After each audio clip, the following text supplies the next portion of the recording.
War. They say it never changes. But war sure changes everything else around it. In the year 2077, nuclear war consumed the Earth, and atomic fire rained down from the skies.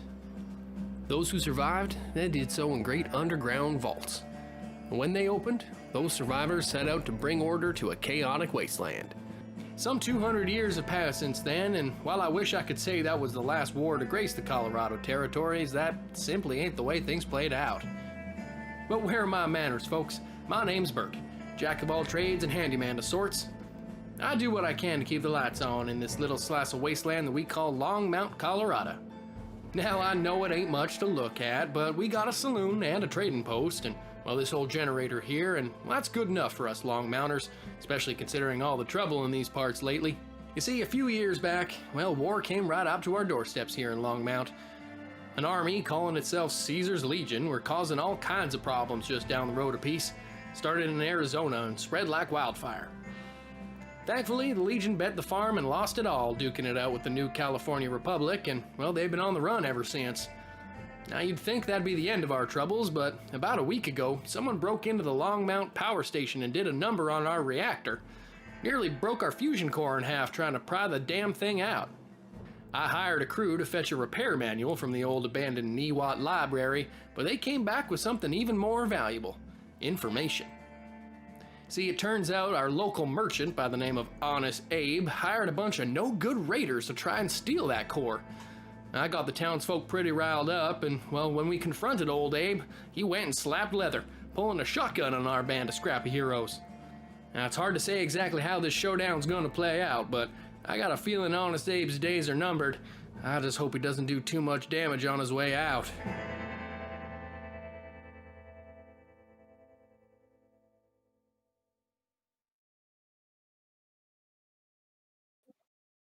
We are back now. Hello, everybody. Hello, viewers. Hello, players. Hello, players. Hello. Hello. How's everybody doing? Hello. Living the dream, bud.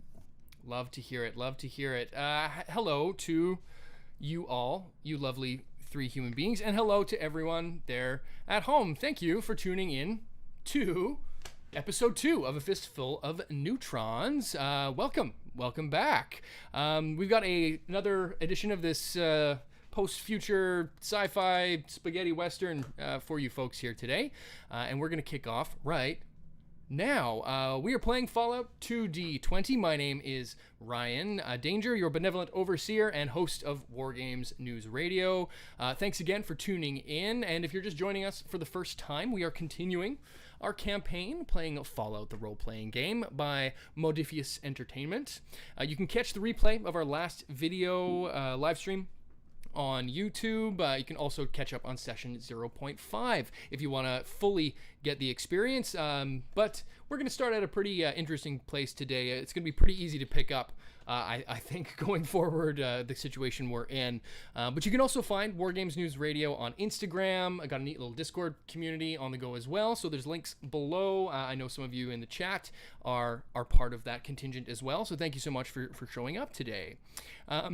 Before we get into the action proper, always a little bit of housekeeping to take care of. Firstly, a heads up to viewers that the world of Fallout often deals with dark, violent, and sensitive subject matter. We're not going to go unnecessarily dark or to any weird, super icky places, but this program does feature some coarse language, violence, and content which may end up being uncomfortable for some viewers. So if you think you might get upset by something that may transpire in the post-apocalyptic wasteland that is the Colorado territories, maybe you should just mosey along there, partner. No harm, no foul. Secondly, the game system is only a few months old and it's pretty crunchy. So if and when we do some rules goof-ups, just let us know either in the chat or reach out on any one of the social media platforms we are engaged on and let us know. Speaking of which, many thanks to YouTube user Solstrana for pointing out that, gentlemen, we have been calculating tag skill critical successes just a little bit wrong so far.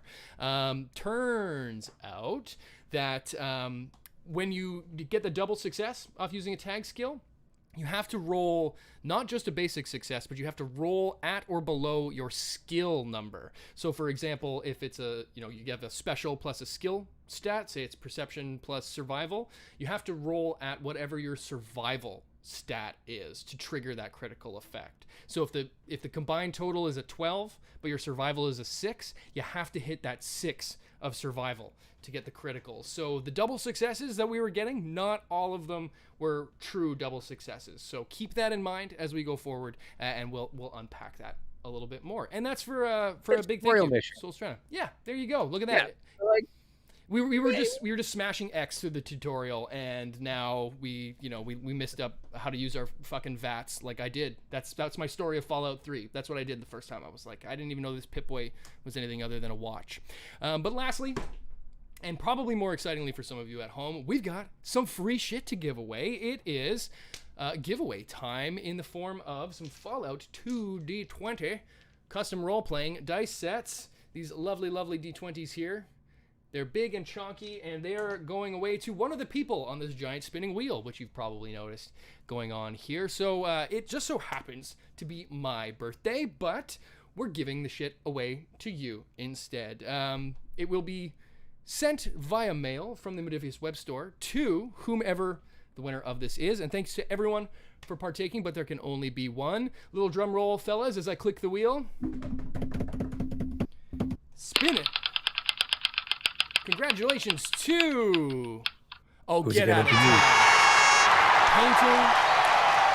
Painting my board game world. This is really funny, mainly because our second to last giveaway, I think it was, for the NCR Ranger model, was won by Painting my board game world. And they're one of the few people who took advantage of the double entries in this round by subscribing on YouTube, leaving a comment, and also engaging on the Instagram. So there you go, pays to play. They doubled their entries, and Painting my board game world, you are a double winner, the first ever WGNR double winner, but that's not saying much considering this is like the 5th giveaway I've done, I think. So you're beating the odds, my friend. You're beating the odds. I will contact you. I already have your shipping address, so that's easy. So expect some shit in the mail. How exciting. But that's it for the giveaway stuff, and which that leads us to game time. Game time of the highest variety, in that it is time to get going with the main show. Let's get a quick round the table again, just for those who might be first joining us. Very quick, gents, of who you are and what characters you are playing. Let's start, as we always seem to, with Justin. Hi, yeah, I'm Justin, and I'm playing Yuri Andropov, ghoul, caravaner, and general trader with a heart of gold. Yuri becoming quickly a fan favorite. You can see a bit of Yuri's backstory on the first WGNR Origins, Fistful of Neutrons Origins video, which we put out last week. And also forgot to mention our brand new Reddit server. So if you're one of the many, many Redditors out there, you can engage with all of the lovely players here and myself and some other fans as well, and talk about the game and role-playing games in general. So why don't you go over to the Reddit / thing, because I'm a Luddite and I don't use Reddit that much and I'm still learning what it is, WGNR, and you will find us. Thank you for that. We'll go on now to Rozzy Rhodes. Raj, tell us about yourself and your character. Hey, thank you, Overseer, old benevolent game master. My name is Raj, and I play the character of Johnny Barrelcap, lovable idiot, vault dweller extraordinaire, and just all around really nice guy. Really bang up dude. He's solid. Just a straight Solid up dude. Great. He's straight up and down. What you see is what you get. There was that Saturday Night Live clip with like oh my god, I forget the name. Jim Browski or something like that. Never mind. I just thought of that. Ken Kowalski. Yeah, no, I think I know the one you're talking about. Great guy. He is a straight up guy. He loves the Bears, Johnny Bottlecap. The Bottle Caps. The Bears. The Yao Guai. Moving on, we now have our lovely Raffleman. Grant, tell us a little bit about yourself and your character. Well, I'm Grant Elliott Charles Kingsmith. I've spent most of my life in the wasteland trying not to get killed. And joined up with these two hooligans over the last few years. They give me a bit of sense of purpose and direction in my life. And I'm grateful for that. I try to watch their back. Of course, I've got my trusty dog, Duke, I rescued from Dogtown. Oh, I suppose that was about 3 or 4 years ago. And as I recall, there's someone here who's about to make a terrible, terrible life decision involving a double-barreled shotgun. Well, you're not wrong in that, because that is precisely where we left our scrappy bunch of heroes. We left you in a very tricky spot last time. While on the road to Longmount, you had the Mr. Fix-It's repair guide for Handyman Bert in hand when you befriended a damaged Mr. Handy robot by the name of Mr. Microwave.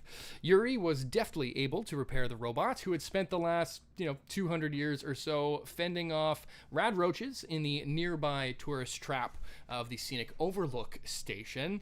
He asked you to help him discover whatever became of his long-lost master, but you put his side quest on ice for a minute so you could go back for some bigger fish to fry in town. Once you were back in Longmount, you sprung a trap for not-so-honest Abe, who revealed that he had been contracted to steal the town's fusion core by a mysterious man in Boulder known only as MacArthur. That's for your game notes. That's MacArthur. MacArthur.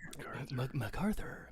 Abe offered you a 10% cut of a 10,000 cap reward to help him steal the fusion core in a bit of a twist, M. Night Shyamalama Ding Dong style, but after alerting the townsfolk of this treachery, you and Abe all ended up in a good old-fashioned Old West showdown.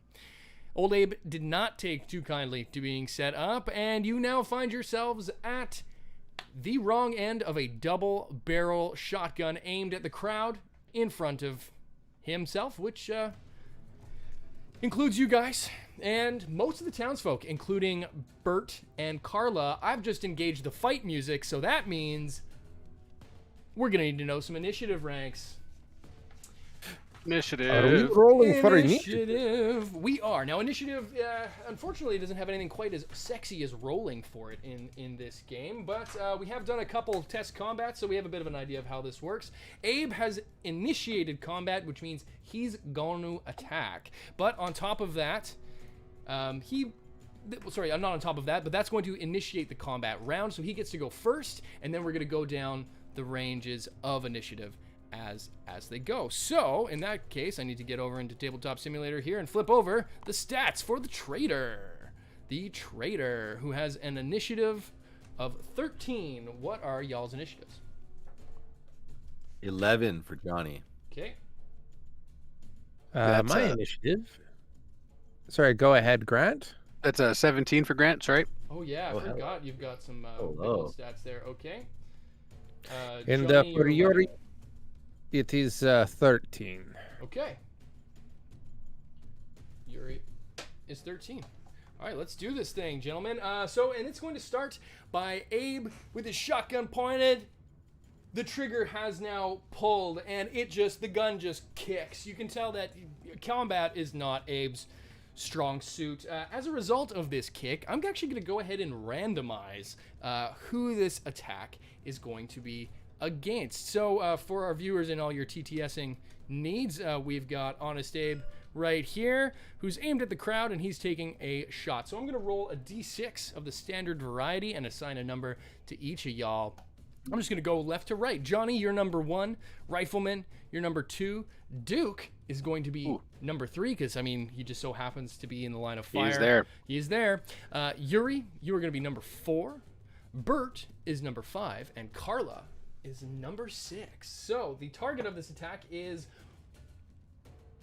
Repairman Bert is going to be getting Bert. an attack coming his way. Bert. Oh, no.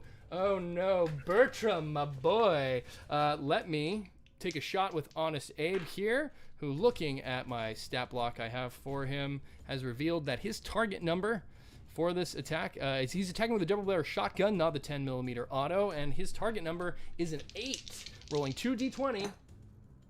I advise not standing in front of a shotgun. He rolls a 20, so complication, critical fail, and What an idiot! a You 7. moron. So he causes a crit, but it's gonna be a hit on old Bert. And just to make matters worse, it's a hit on Bert's right arm. So the shot hits That's his when repairing arm. right? That's the one he needs for the wrench. The gun goes wide and not his intended target. He was aiming for center mass of Bert. But he hits him, but he hits wide. But as a penalty, we're going to say that his weapon is now actually damaged, not actually jammed or anything like that, but it is now just of a lesser quality shotgun. So whereas it used to deal a whopping 6 damage die, that's a lot at close range. He's actually going to, from... Actually, yeah, we'll call it from this one forward because, I mean, it's a complication right now. It now only deals 4. So it is a damaged double barrel shotgun. Imagine it's like fucking Looney Tunes, you know, when you put the finger in and it comes out all like splayed like a hot dog you've microwaved for too long. Oh, that could have been way worse. He's going to do... But the shotgun has a weird spread rule. So that's not great. 3 damage done in total to Bert, 2 of which, actually, sorry, 1 of which is to his head. Oh, this is weird because it splits the damage. So, like, it hits him in the right arm first, but the way the shotgun works, if you roll a critical success die face, it spreads and does damage to other parts. Can do other parts of the body as well. At least as shotguns tend to do. I understand the rule. So he's going to take 3 damage total.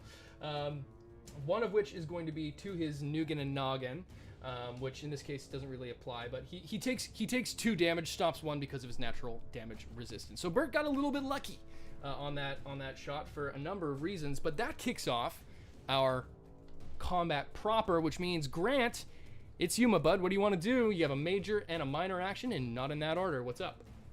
Yeah, I'm not very happy about him shooting in my general direction. Sure. I'm gonna spend my action and get my dog to do a little running around. Okay. You do the command major action? Yeah, the command action. So Duke's in front of me here, but I'm gonna try to get him to sort of hook around these what are they, stalls? Yep. And sort of head more towards the side of Dishonest Abe here. Okay.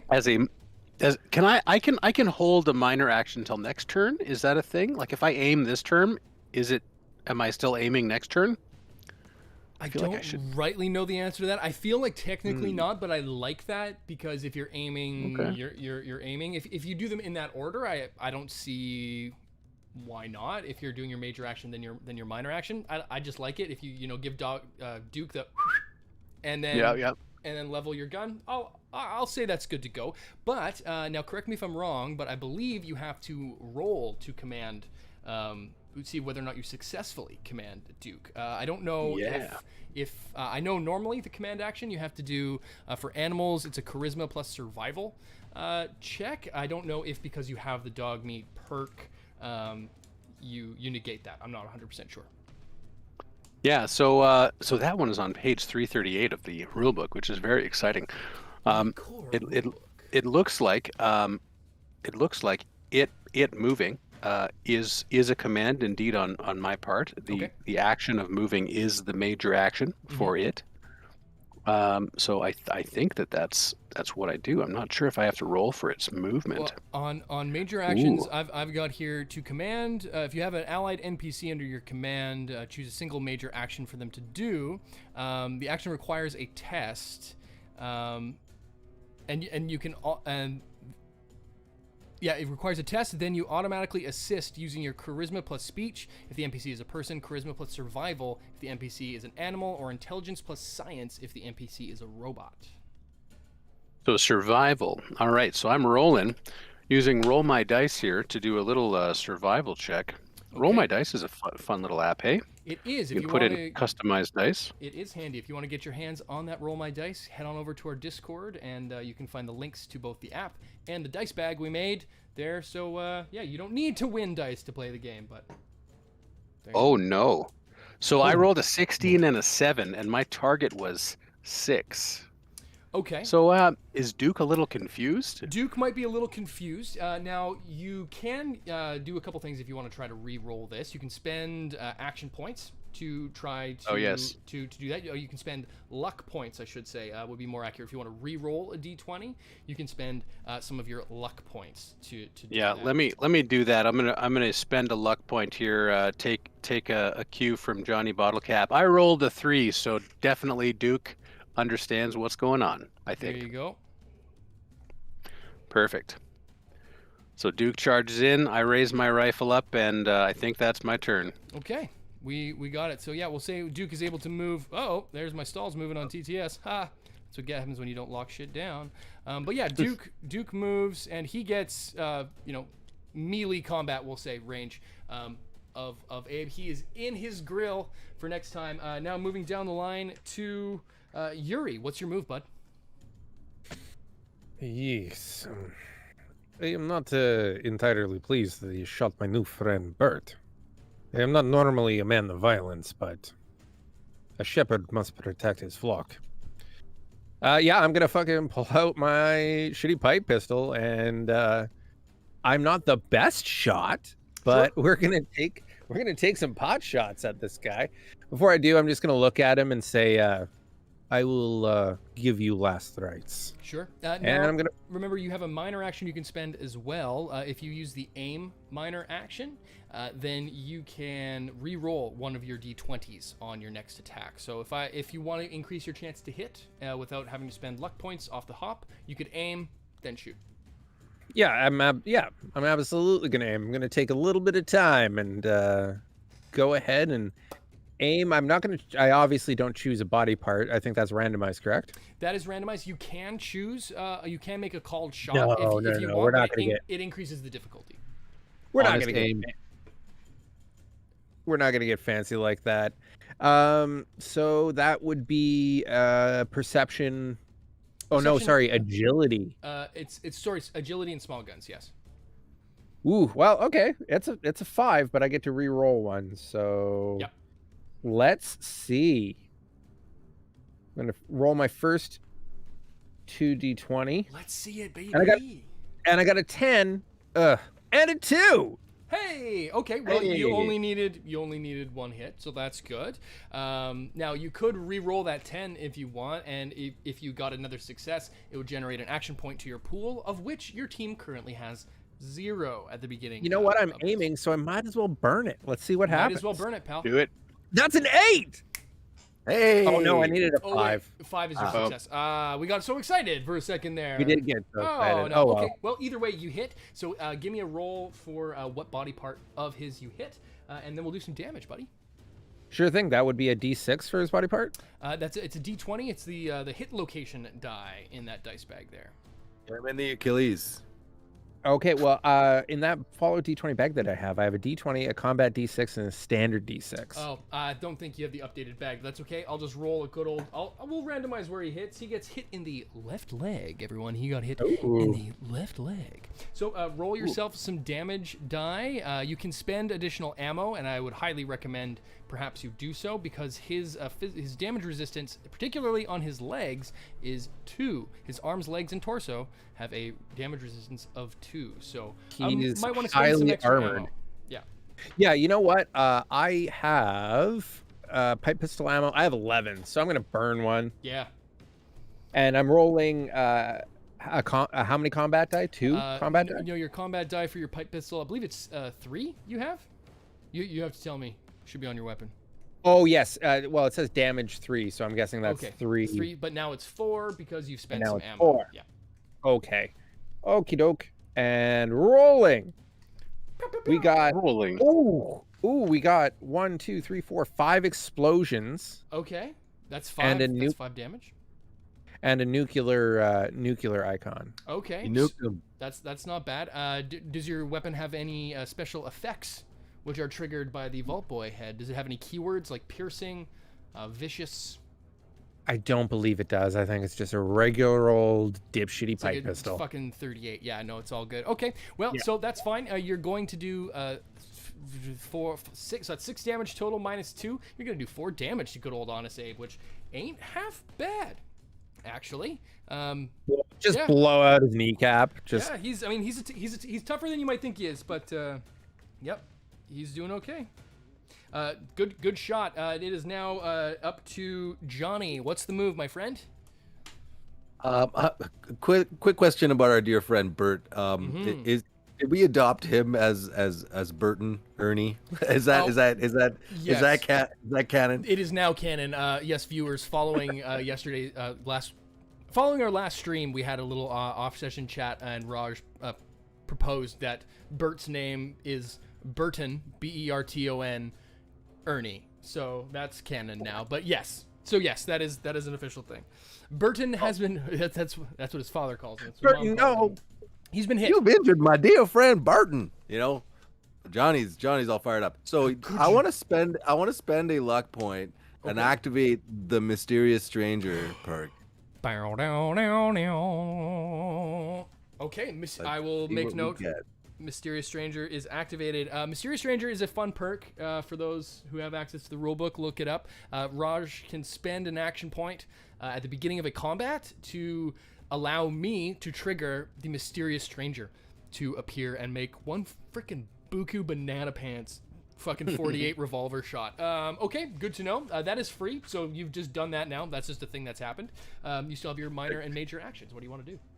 So I'm gonna take a knee and aim and withdraw my pistol and kind of like two-handed, like real proper form, you know. Yeah, breathe out. Don't pull the trigger. Squeeze. Like, yeah, you're remembering your Vault Tech security training. It's all going through through the wheels right now. I like it. Okay, so you can make a shot. To roll 2 d20s. What's your target number? Agility plus small guns. Target number is 9. That's not bad. Yeah, so give it roll 2 d20s, and you can re-roll 1 because of your aimed stance.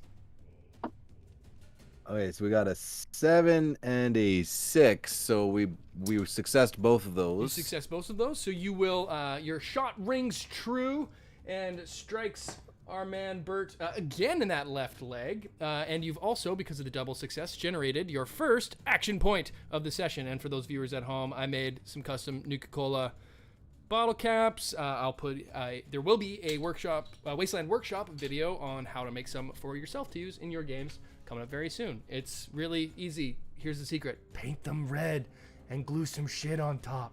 But watch the video anyway, because I need the views. Not literal shit. Not literal shit.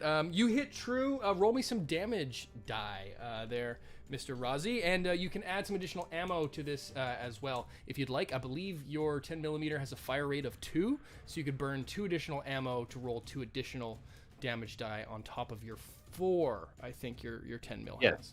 That is correct. So I just have standard D6s. Can I roll those a couple times? And yep, you betcha, and we'll convert them as you go. You're looking for 1s, 2s, 5s, and 6s are all going to be damage. 2s are very so good. I got a 5 and a 4. Okay, so that's 1 hit. A 1 and a 2. Okay, so that's 3 damage total. Roll those last 2. And then a 5 and a 1. Okay, so that is, yep, you fucking nail it. 5 damage out of 6 shots. Not too shabby. So he's going to take another 2 damage resistance. Takes another 4 hit points of damage. He's not looking so good. That last shot, that leg is quite peppered now. There's all kinds of holes and goop coming out of it that ought not to have been gooping out of it prior. Bert, being sort of stunned and shocked by the blast of this weapon, taking this shot to both the arm and face, I'm going to narratively just say that reaction is for him to miss this turn, but he is going to, as far as the combat goes, but I'm going to have Bert rally. Even though he's not technically part of your crew, I'm going to play him as a member of your party and rally to generate an action point into your pool for 2 of them. But I'm mainly doing that because I'm about to spend a bunch of action points against you. So I kind of wanted to make this a little bit of a back and forth. And I'm trying to He's playing both sides. I'm trying to encourage the exchange of action points here. But first is going to be Carla, who's going to take a shot with her double barrel shotgun, which she had broken over one arm, and she quickly just clicks that up with one deft move, takes a shot, and misses wide. Both barrels go swinging, which brings us back to Grant. It is the top of the order and the top of your turn. Alrighty. So, thank you for allowing me to have been aiming from the previous turn. I am definitely going to, I'm going to choose my weapon, which is my scoped hunting rifle. Okay. I'm going to choose a hit location. I'm going to go for a headshot just to put this poor sap out of his misery. Now, That, of course, increases the difficulty by 1. it does. I understand. But also, because of the range at which you are standing to him currently with your hunting rifle, you've kind of got to like no scope it a bit just because you're so close. So that's actually going to make it significantly difficult. Because it's a medium range or a long range weapon? Medium. This is a medium range weapon. Okay, that's actually not as bad as I thought it was. So it's going to, because of the called shot and the range, the difficulty is going to go up by 2. But now I thought you had I think you have a perk which allows you to ignore the difficulty increase for a called shot. Do you not? I don't yet. We were talking about me getting one eventually, but I'm just level 2, so I don't have it yet. Nope. Got it. Okay, I'm with you then. So the difficulty is going to increase by 2, which means that you're going to need 3 successes to actually hit. Action points may be your friend on this. Indeed. I'll spend an action point, so I'll use 3 dice. My target is agility 9 plus small guns 4, so that's 13 if my mathing is correct. Holy crow, you are a good shot. number. All right, so it's a tag skill. So my roll of 11. I rolled 11, X, and 15. Okay. I think 11 as a tag skill counts as 2 successes. Well, I believe that's how it works. it With would. complications. Yeah, so it would count as a tag skill, but and this is where we were calculating that a little bit incorrectly. What is your actual small guns skill? Small guns by itself, plus 4. Okay, it's plus 4. So to actually activate the critical 2-for-1 from a tag skill, you have to hit the 4. So you have to hit the skill number. So I was being, I'm a benevolent overseer, but apparently I was being far too benevolent on the double. You were being very successes. benevolent, yeah. Very significantly depending on the situations. But now we know. So there you go. So there was. It's kind of a fun mechanic. Like it's like you can crit, but you have to be in a range close to. Yeah, I like it. And so it also incentivizes the increase of specific skills that are your tag skills to when you level up and such. So in this case, it's actually, but unfortunately not going to apply because you've shot, gone wide, and we're going to say that because of the close rangeness of all of this, it's actually going to be a ricochet is going to be the complication. So it goes wide and it hits something in his stall. And please don't be explosive. Please don't be explosive. Actually, if not for my dog. Explosive. He's close to it. I mean, Duke is right there. Is the problem? Oh no, not Duke. Okay, no explosives. Duke is there, and that is the problem. It's going to. I'm going to randomize this as well because I just like the way that the fates sometimes push the story along. In the direction of which you've shot, most of the Longmount is actually behind you, but some of the only people that are currently, in your direction are Abe, Dogmeat, and also not Dogmeat, Abe, Duke, and also, if you'll remember, the poor young Hondat, who is Bert's. Oh yeah, Hondat's still in there. Yeah, not Bert's, but Honest Abe's little shop boy. So I'm gonna randomize if it rather hits Duke, or Hondat. Oh God, I don't want to shoot anybody. Except for this guy. Yeah, I know. So it's going to hit. Ooh, Hondat, and I need I need you to roll damage on hitting the shopkeep away. Such a shithead right now. Okay, 7. I'm sorry. This is 2 encounters that we've had. and at least 3 innocent people have been shot. Hey, we don't know I what's don't- gonna happen. What, Oh, are you Lord, keeping track of all the innocent people getting shot at home now? Yeah, That's I'm a 2, 3, 4. priest. That's gonna be So a I got- long fucking list. I have a feeling. I got 4. Oh, this isn't coming through at all. I got 4 damage plus 2 of the nuclear blast icons. Okay. Yeah, you're going to do. So how many Oh damage my god, plus you're the gonna nuclear blast? liquefy Honda.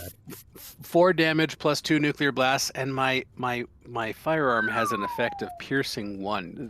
That gets through their resistance. Is that right? Yeah. So Honda takes a hit. Oh god. Honda Oh, takes that's a hit. No. 2, and this is gonna be fun mechanics. Unfortunately. Oh no, Honda is gut shot. He is gut shot hard. Oh lord. You've done our first critical hit of the game. 2 On an innocent bystander. to the kid running the. I shop. quit. He's been shot. He is not dead. He has been injured. So that might be Oh. something to keep track of as we go forward. no. In fact, that's a good thing for me to write down. Yeah, probably. I'll be taking care of Hondat forever now. Yeah. So that was Grant's turn, unfortunately. It Cool. is now back to Abe. It's Abe who's going to, for a minor action, he's going to aim, and he's going to fire at Duke. I'm sorry. What? He swings wide. He is aiming, so I do get to re-roll. And he hits. And he hits Duke in the front left paw Oh god, Duke! No! for... Oh, that's not actually so bad. He's got a damage resistance of 1, I think. So, yeah, that could have been way worse. He takes 2 damage. Oh, Duke! Or Duke. This is going so bad. I thought we were gonna just trounce this guy. Believe it or not, I didn't goose his stats. This is just the stat trader. Yeah, no worries. Stats. On Yeah, it is- he's- it is what he's- it is, He's but, level uh, 4. Skyrim trader stats? Is he like He's got God mode unbelievably activated. jacked? That Listen, I'm sure he comes was- across all sorts of unsavory characters in his line of work. I mean, yeah, and he is kind of point blank with that shotgun. So it is now up to Yuri. Yuri, your go. What do you want to do? Did Yuri see Honda get got? Yeah, I think that would have been pretty clear to all involved. Yeah, I'm just going to. We can speak as like a quote unquote free action, right? Yeah, like, sure. Just a little thing. I'm just gonna like look over, shoot an expression over at Grant, and just say, Jesus Christ, Grant.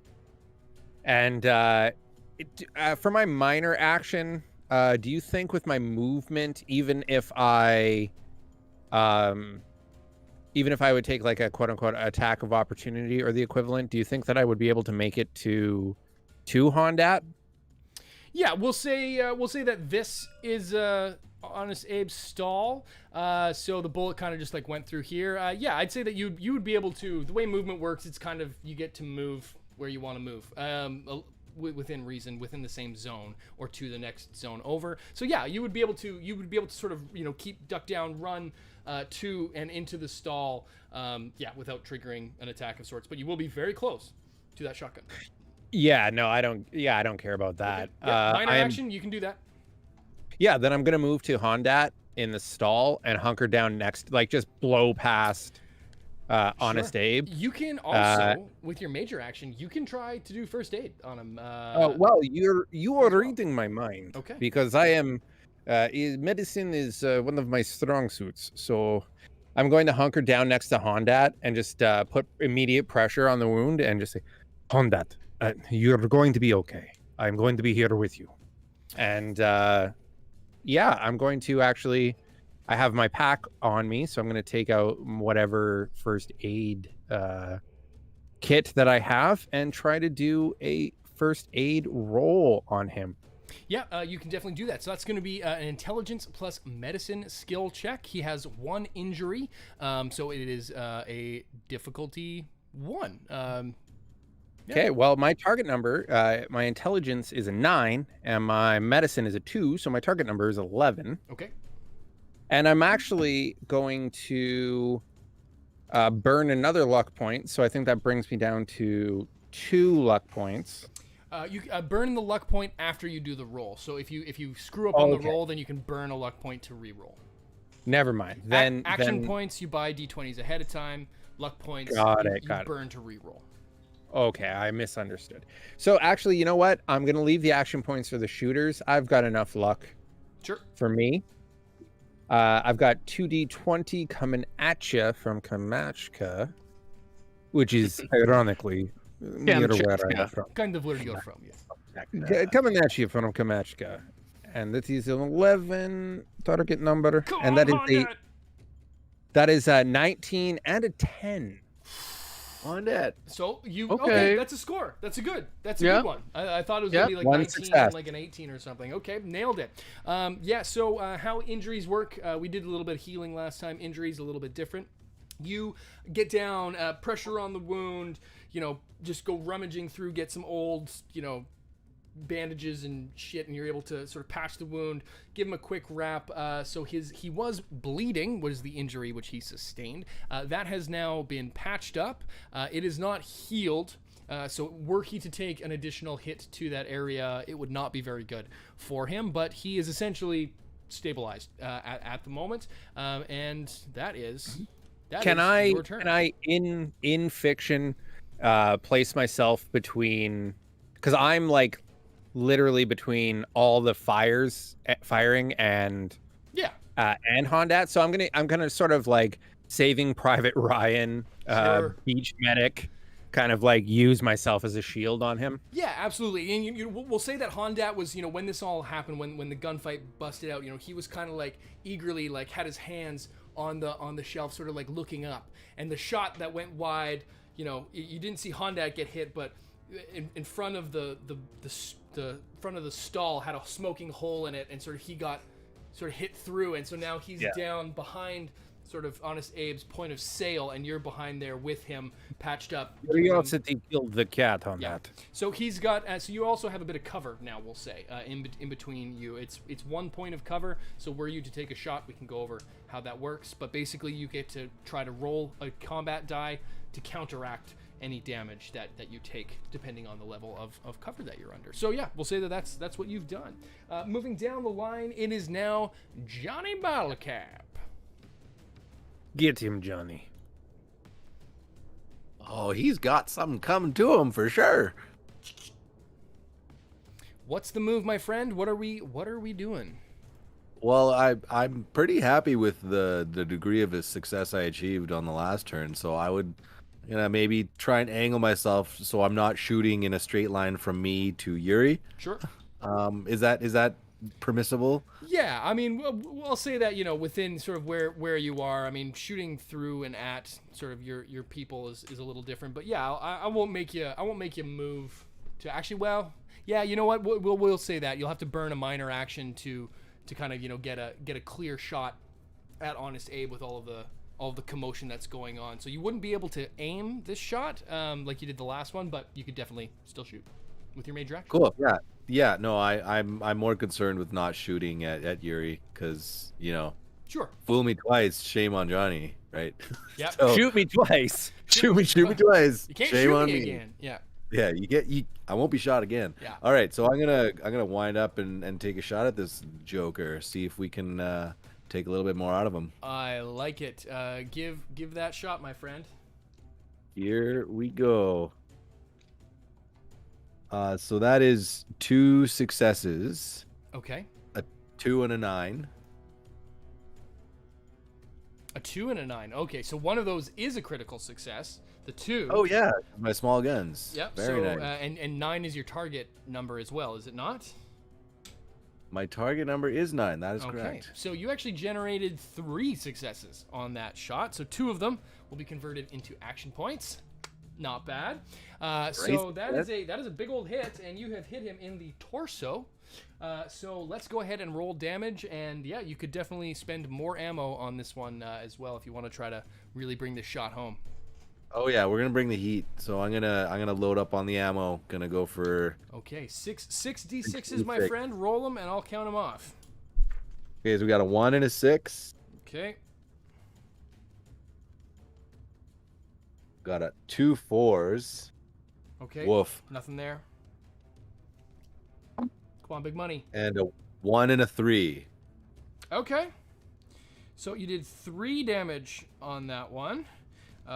So yeah, actually that shot is not nearly as good as the last one. Having dealt now just 1 point of damage because he is fairly heavily armored. But that brings his hit points. His total hit points are getting pretty low. He's at sort of the last 33% of his health or close thereafter. It is now Bert's turn. He's going to take a shot with his 44. Damn, he's gonna miss. Hey, attaboy, Bert. He's gonna Burton. miss. Yeah, and he's going to shoot and miss again, and that's for Carla. So both of them take swings and misses as well, and that's gonna bring it on back down to Grant. All right. So I'm gonna do major action. I want Duke to get out of there. Okay. I'm gonna get him to sprint back to me. And can I move sort of so I'm like not? Oops, I just knocked everyone over in Tabletop Simulator. Sorry. Oh, good. Can I move back here so I'm like in the same zone, just basically taking like 5 or 10 steps back? I'm just gonna try to look at Bert's paw not Bert's paw, Duke's paw and see how bad it is. Yeah, I mean, you could. I mean, for free, you could probably see that he just took a couple hits. He's not injured or anything like that. Yeah. He's just whatever his total hit points have been reduced by 2. But you could try to heal those hit points by doing some first aid on him. But that would be that would be your major action, which you also need to use to make him move. So I can't do both, eh? You can't do both in the same turn. Okay. I'll make him sprint back to me, and I'll just crouch down behind this shack here. Okay. And I guess that's what I'll do this turn. Okay, sounds good.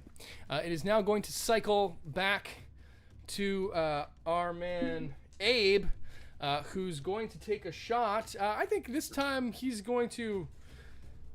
I mean, yeah, he's not too concerned so much with what's going on with Yuri at the moment, but I think he's going to take a shot at Johnny Bottlecap, and he's going to do so. I'm going to burn an action point to roll 3 d20s. Oh, he rolls another complication. Dummy. He's a complicated fellow. And a hit. Your defense is 1, so he's going to hit with his shot. He's going to hit you, Johnny, in the left leg for. Oh my goodness. What is it with the left legs in this I combat? don't know what's going on. He's going to left leg hacking for 4 damage in your left leg, but I believe your legs have a damage resistance of 2 because of your Vault Tech armor. Oh yeah, don't forget your armor. You may need to double check that. But let's see here. Vault Tech armor. Oh, rulebook, you are so large. Oh, benevolent rulebook. Oh, benevolent rulebook. Show me your ways. I can't find it.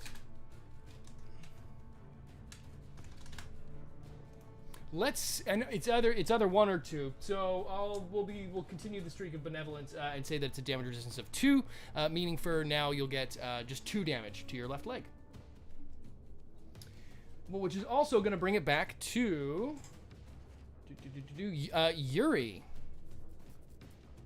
who has left the room, and I'm going to use that as an opportunity to trigger suddenly a shot.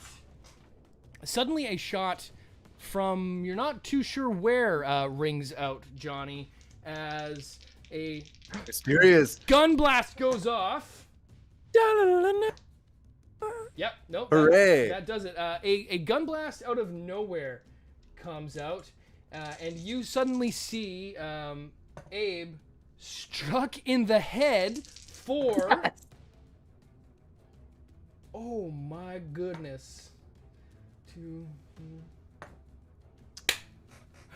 For 5 damage, suddenly most of Abe's head disappears in a fairly, basically this eye socket and accompanying area was there, now it's not. And that actually puts Abe at 1 hit point, but I just narratively like the way that works out. That sort of standing upright with his gun straight ahead, he suddenly just puts it down, takes 2 steps forward, and slumps over. As you have solved my murderous traitor puzzle, and Honest Abe falls to the ground, defeated. Caught by the very man who was trying to shoot him. Aha! If it isn't the consequences of my own actions. A strange and mysterious shot has rung out from somewhere nearby in the settlement, and suddenly Abe is no more. That's combat, friends. Give yourselves a total of 31 experience points, which ought to bring you all to 171 by my calculations, of your 300 experience points to hit level 3. With that, I think that's as good a place as any to take a quick break. We're going to take a quick pause as the wind and dust and tumbleweeds roll through the market, which was once abrupt with gunfire, has now abruptly stopped. That whole scene probably played out in all of 45 seconds of bang, reload, bang, reload, bang, reload, and now Abe is defeated. The wind whistles through the stalls as Bert looks up head in hand and says, "Well, that's a mighty fine way to start an afternoon." And we'll be right back. Folks, stick with us as in, we'll call it 10, 15 minutes. We will adjourn. Actually, we'll say, right at 8:05 Eastern, we shall return. So a little bit over 10 minutes. We will be back. And we are back. Sorry, folks, about the little bit longer than intended jump back there. We had a little bit of technical difficulties, but we're still learning as we go here. But everything's back in action now, or should be very shortly. We've just lost a little bit of video from our man Yuri, but should be back sooner than later. And if not, that's okay, because we can hear him. He's good to look at, but we can deal with just audio if you can deal with just my voice. Still of him. It's perfect. There you go. Yeah. So when we just left off, the gunfight in the streets of Longmount had just come to its climactic ending with a shot ringing out from down somewhere in the wilds of the street corners, connecting with Honest Abe right in the back of the old membrane there, and doing him in once and for all. The streets are quiet now, so the townsfolk who had, at the sight of the shotgun and the first blast, had scattered hither and yon, who were all stacked up behind our group of heroes, Bert and Carla, are starting to now peek out from their respective hidey holes and hiding places to get a sense of what just happened here. In the wake of this little gunfight here, what are you all doing? I'll start with Johnny Bottlecap. What's your first move? I think Johnny would run over to Yuri to see if there's any assistance that he can lend in the healing of our dear friend Burton. Yes, Hondat. Hondat. Both have taken hits, but Hondat's is significantly worse. You run over to the stall. My bad. Yeah, in which whoa! Oh man, really ran over that stall. Really ran. There's no time to wait. We got to get in there. In fact, let's take Honest Abe out of the mix. But you run over there and you see that young Hondat is sort of holding his wound there and looking up at Yuri. He says, "Mr. Yuri, I feel kind of cold." Honda, everything should be fine. However, I'm going to need you to stay still for a moment. I'm going to take a look at you while all of this is happening. Just hold my hand and keep talking, please. You are, all right. what are you, how'd you come to Longmount? How about you tell me about that? And then as I'm distracting him, I'm going to, continue with my medicine. And unfortunately, I decided not to take that perk this go-round. But I have good enough first aid, so he's stable. So actually, you know what? I'm a magnanimous person. I'm just gonna straight up stim pack him. Oh my. Hey, Okay. Yeah, sure. spending some resources. This is in fact one of the only ways, rather than finding a doctor proper, to actually remove an injury. So yeah, absolutely. You inject the stim pack into Hondat's arm. Whatchamacallit? What's it? The EpiPen style. And you see the gears start to spin as it injects its magical liquid into the boy, and immediately you see his eyes go wide.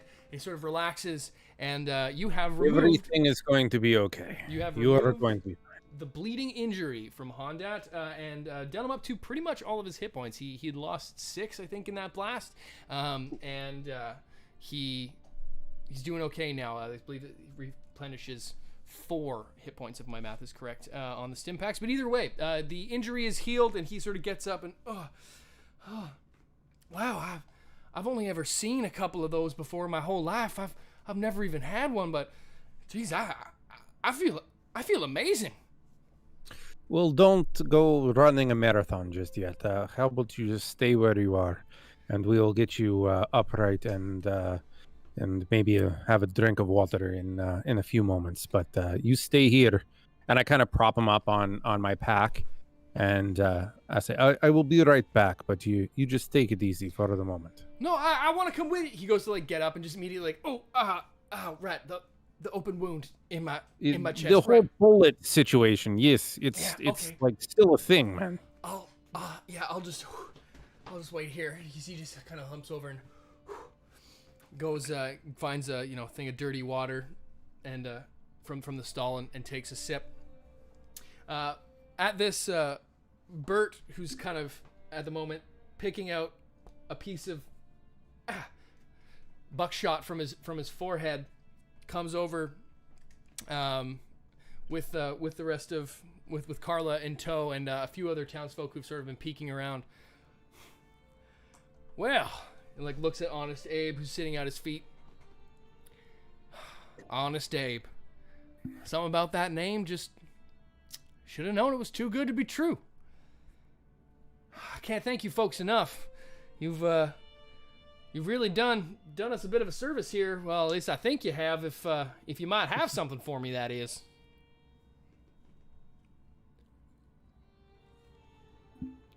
Oh, you're talking about this here repair manual?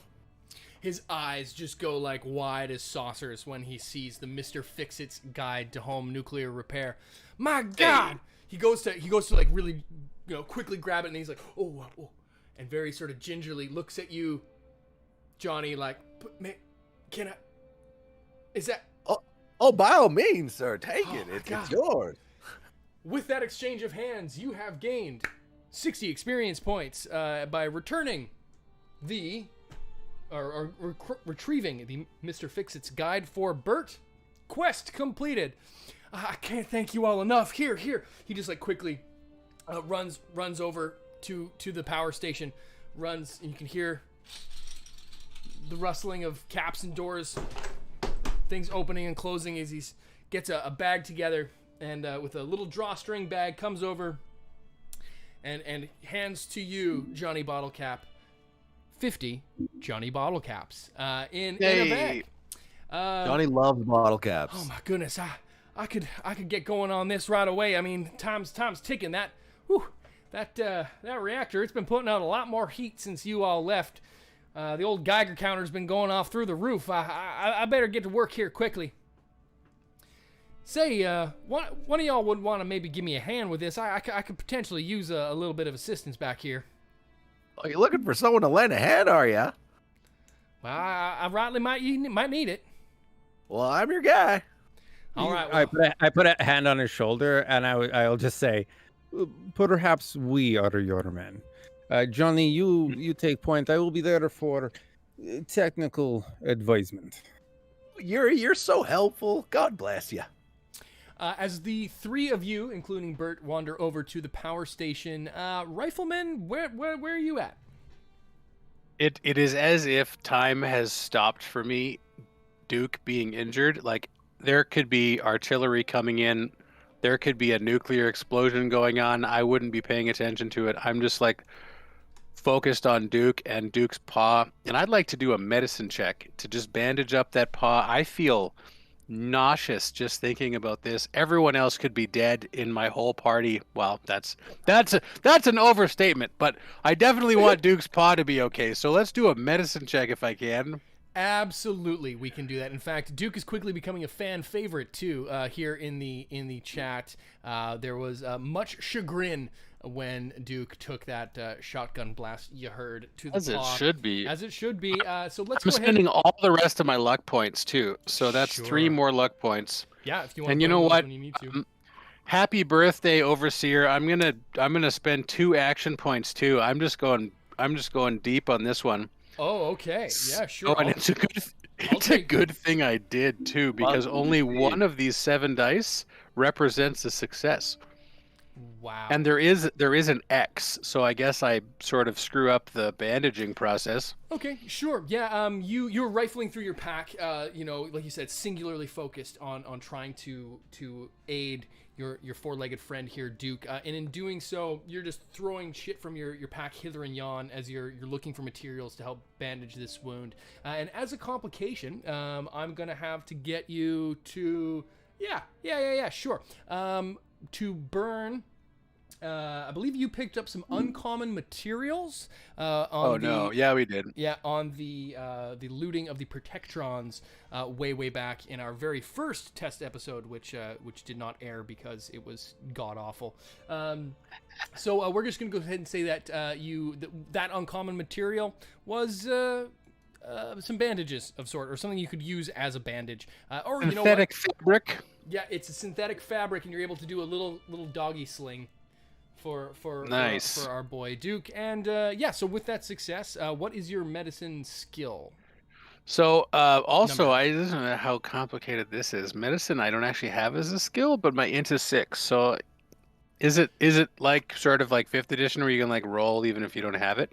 Yeah, so I think technically, or like theoretically, no. I think theoretically no, but for the sake of what's going on, actually, you know what? We'll do this a little bit differently. Instead of burning the uncommon materials, I'm gonna get you to burn the rad roach meat, which you got from Mr. Microwave.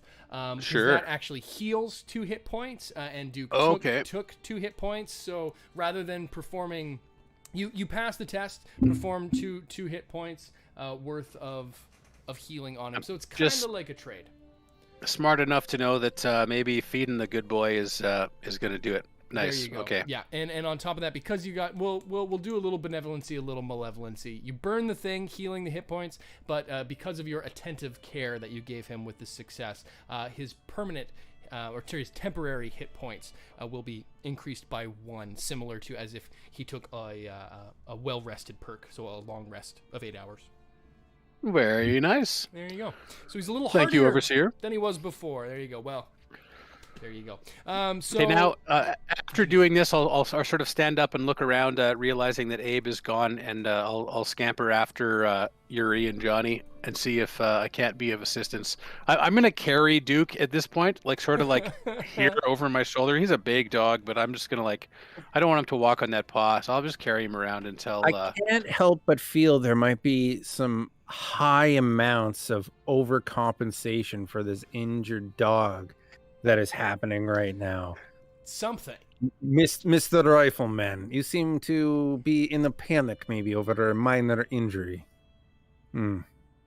That was Well, obviously not too. I mean, you can have that conversation as Rifleman walks into the power station, cradling Duke, who's just happy as a clam now. Like he doesn't even know that anything's happening. He's just fully stoked on life to being carried. He enjoys this. As you walk into the power station, you see Bert with his big wrench. He's named Bessie, and he's sort of cranking and fiddling and looking through the repair manual, going, "Oh, okay, all right. Oh, so that's what this does." And he's like plugging stuff in, and he's learning a lot from this book. And the most of the assistance that you're really providing here, crew, is the equivalent of scalpel and handing it over to him as he's requiring tools from the tool bench. But it's not after too much longer that Bert is able to, you spend about an hour or two helping him, assisting him on this. Won't make you roll for it. We'll say it's a difficulty 0 test. But if you wanted to roll, you could potentially gain some action points on a difficulty 0 test. That's how it works. So if you wanted to roll, you could. If not, I'll let you just succeed. And within a few hours, or an hour and a half, 2 hours, you're able to assist Bert getting the reactor running, and he sort of wipes the last bit of grime off his sweaty brow and says, "All right, here we go." Looks over at Johnny. "You know what? Why don't you do the honors, my vault-dwelling friend? Why don't you push the button?" Really? You'd let me do that? Well, that's mighty fine of you. And just gleefully, just without a second's hesitation, on. As you do, this thing putters to life, and it just starts singing. The fusion core is, been clamped and bound together in a way that seems to be working. And in fact, all of a sudden, the lights that had been flickering all through Longmount as the evening sun is starting to set, you can really see that westerny silhouetted sun with the clouds in between. The lights start to flicker on, and then they are on and charging and charging and charging, and Bert's like, oh wait 1 second, and he turns one valve and things dim down to a regular state, and Longmount has power. Hey, there we go. Look at that. Justin, Yuri, you're back in video, bud. Oh, am I back in video? You are back in videos. Amazing. Comrade. Yes. Yeah. Just in time, as the power comes back to Longmount, the power comes That back is to your camera. a bit fitting, yes? Yes, it is a little bit cinematic. Serendipitous. Power has come back to Longmount. Bert looks you up and down and says, "Gentlemen, you've done us a great service. I gotta be honest, I didn't know how well the three of y'all were gonna get on together. And if you'll beg my pardon, Mr. Yuri, you're one of the few ghouls I've ever met. But if any of them are half as kind as all y'all, well, then y'all been getting a bad rap. You're welcome here anytime." Sticks out his hand. Yeah, I'll reach to shake his hand, and when I do, I'll take it in my other and say, "Please, no, almost none of us are, and they will gladly eat your face off. But I am happy to be welcome into Longmount." Well, that's quite the mighty juxtaposition you give me there, but y'all are welcome here at any time. But I think Carla was saying that she might have some bits of business for y'all as well. As much as celebrating we might be doing here tonight, and as you can see outside the shop, folks are starting to drink in the streets, and got the odd "Yeehaw, we got power back" going on. As Bert looks at you and says, "This might be cause for celebration. I don't want to bring things down too much, but Honest Abe." Well, let's just start calling him Abe from now on, because I don't really like that moniker so much anymore. I agree. Abe was damn right, Johnny. I knew that was the reason I liked you. He spits. Abe. He was a bit of the lifeblood of this town, and well, old Hondat there. He might be good at counting caps and giving folks their change, but he don't have the ability to keep the supply lines running, not like Abe did. But y'all can talk to Carla about that a little bit more. But tonight you've earned this. In fact, he looks around and, how about a toast? Pulls out a bottle o' bourbon and gives a swig. Would anyone like to partake in Bert's libations? Johnny steps up. He's more than happy to take a pull off that thing. As you well, do. Johnny takes a drink. I'll sort of lean into Yuri and say, Hey, did poor Honda make it? He will be fine. However, is karmic retribution for your shot. We are now down a stimback. I'll make sure I pay you back for that. Is no problem. And I kind of put my hand on your shoulder and I say, mistakes, as Johnny says, do happen. You enjoy the toast. I have something at which I need to attend to. And Yuri actually leaves Bert's shop and goes walking back to the town square. Okay. as Yuri is leaving, I'm just gonna. I'll lean in and whisper again and say, At some point soon, we should talk about what to do about MacArthur. and then I let you go off, and I'll enjoy some bourbon. Was it? We'll say it's we'll say it's bourbon. Which bourbon? What does that do? Reroll 1d20 on any endurance tests. There's sort of a time limit for how different beverages and items work or that sort of thing, but we'll just say, for the sake of fun, it carries over. So just keep track of that somewhere on your sheet. That anyone who drinks this will get to reroll 1 in d20 on one future endurance test. Roger that. There you go. Okay. There you go. The evening is now yours. What do y'all want to do with your time here in Longmount? You will recall that last session, I guess Yuri, you're probably the only one who currently knows this, but Carla had discussed that if Honest Abe were to perish, that the town would need some sort of new supply line, and you engaged in the quest supplies to try to connect a new supply route to Longmount. So let's just go around the horn and see how everyone takes in their night of revelry or whatever it is they want to do. It's a town scene. If you want to do some shopping, you want to do some bartering, you want to do some bar drinking, some charisma testing, some whatever you want to do. So let's just go around and see what happens. Johnny, what does a night of celebration or revelry or lack thereof look like for Johnny Bottlecap?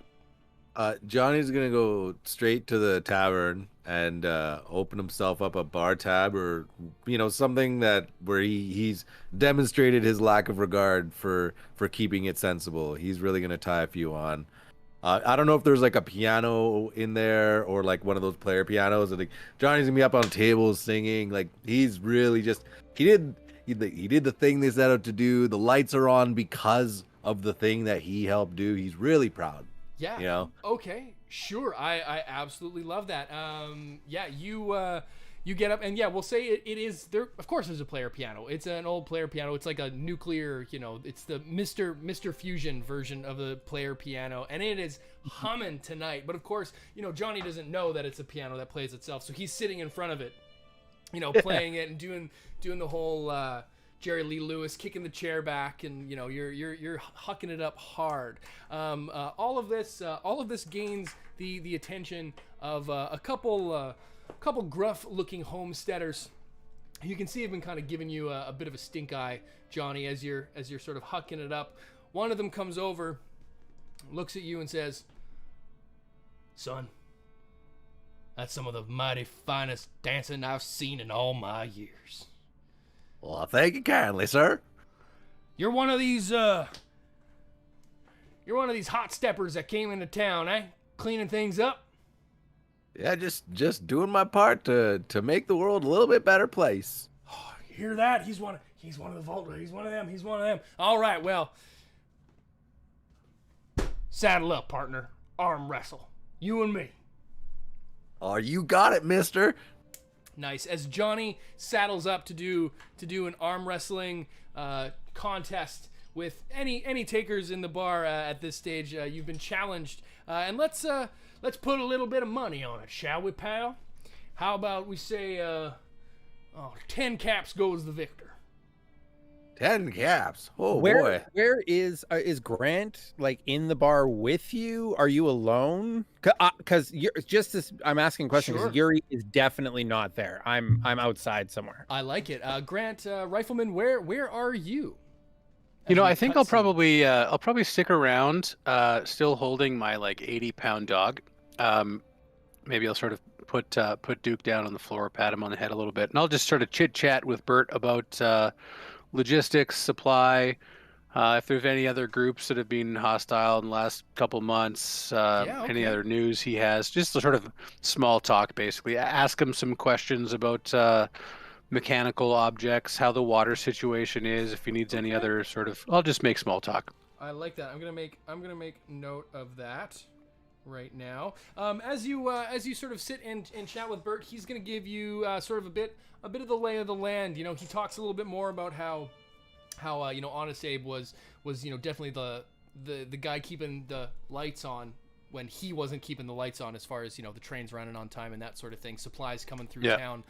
So he doesn't get out too much often, but there are, you know, traders who come through town, and, you know, he's able to give you a little bit of information. And some of this, you know, you may know just as being someone who lives in the territories, whether it's, you know, further up north or in this particular sort of quadrant of Colorado.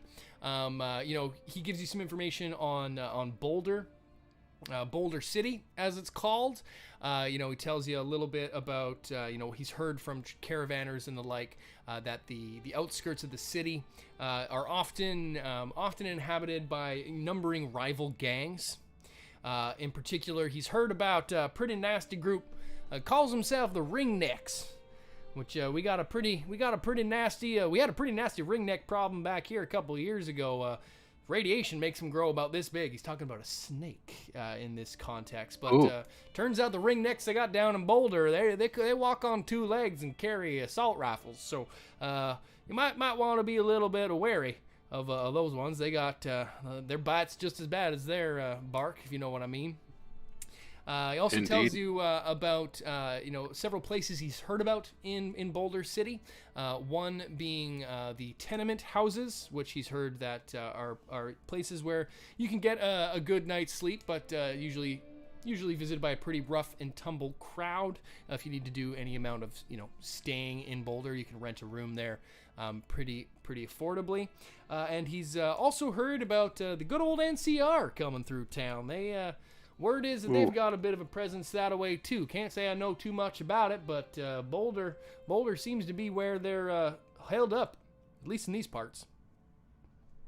So a fairly good presence, you say. I may have made some enemies down in the eastern parts of the California Republic. A lot of presence there, would you say? Well, I'm not rightly sure. I heard Carla might know a thing or two about their situation there, but yeah, as far as I know, that I mean, they don't run the city, but they're there. As far as I know, it's actually the Boulder City Sheriff's Department, which is you know, the lawmakers in the city proper. But the NCR, they're there. They're making waves. Yeah, I'll thank Bert. Say anything else he needs to. We're a friend of Longmount, and I'll get Duke, and I'll mosey around outside town, just to see sort of what the scene is. Probably go to the bar. Sure. As you walk into the bar proper, you see Johnny saddled up with a big old burly man, and we're gonna go ahead and do a contested strength test. So you're going to be a difficulty. We're going to call it a difficulty 2 test, and it's going to be a strength plus endurance test. And if I remember the bourbon thing I made you drink, yeah, you can re-roll one of the D20s, thanks to the bourbon, thanks to the liquid courage you've been imbibing. And yeah, you can burn, you know, action points, and we'll say that your current pot of luck points hasn't replenished yet. Okay, that's fair. So my target number is 8. Okay. And also 10 caps. You're on. Sold. Perfect. I wasn't sure if Johnny had formally accepted his wager of 10 caps. I just wanted to close the loop on that. Perfect. I just wanted to circle back circle on. back to Can I also- the money. Can I also did Johnny share the 50 caps, or did Johnny just get the caps and head to the bar? Oh, Johnny- he definitely just got the caps and headed to the bar. I bet he for sure. did. I bet he did. Unfortunately, there wasn't really much of a time for an exchange. So yeah, Johnny is currently flushed with. Oh I god. also have all of our experience points. Yeah. They're mine now. Yeah. There's little corporate oversight in this party at the moment. Yeah, Johnny has the 50 caps, and I think he had some number of caps to begin with. But you definitely have the pot now. So we're gonna go ahead and make it. It's a contested test, I guess. So okay, so it's not difficulty 2. It's just whoever gets the most successes is going to win. And just to make things fair, I'll make my target number the same as yours. You said it was an 8. 8. Okay, perfect. I'm gonna roll 2 d20s and see what we got. No success. Oh, I got a 1, a straight up 1, and That's a good 4. number. Okay. And Nice four. work. Okay, That's so double. I'm gonna And go the ahead Johnny bottle cap. and be the malevolent overseer and spend 3 caps Uh-oh. to Damn. gain 2 re-rolls in this case. Double 18s. That's 4 full whiffs. You crit success. How do you wanna beat this fool? I just want to slam him down. I'm not gonna fake him out or anything. Like, it's just going straight down, bar down, snipe Sally. Like, just straight. He's done. Yeah. Just forever Yeah. tweak this goober's elbow right Yeah. up. Yeah, the Right. second you connect, his arm just like fully hits the ground. Like Johnny doesn't miss a beat, and like just like another shot just comes like, you know, Back to the Future style, sliding down the bar. You just catch it one-handed and fucking give it another shot. 'Cause yeah. Chocolate. Hey Lou, milk, chocolate. Whoosh. Yeah, you get that in hand, and you can add 10 caps to your pool as he stands up and goes, "Ah, damn it! I can't believe this." Throws him down, and as he gets up, before he can even move, someone else is now jockeyed into his place and is, I take winner. Moving on scenes to Yuri. Yuri, what you doing, pal?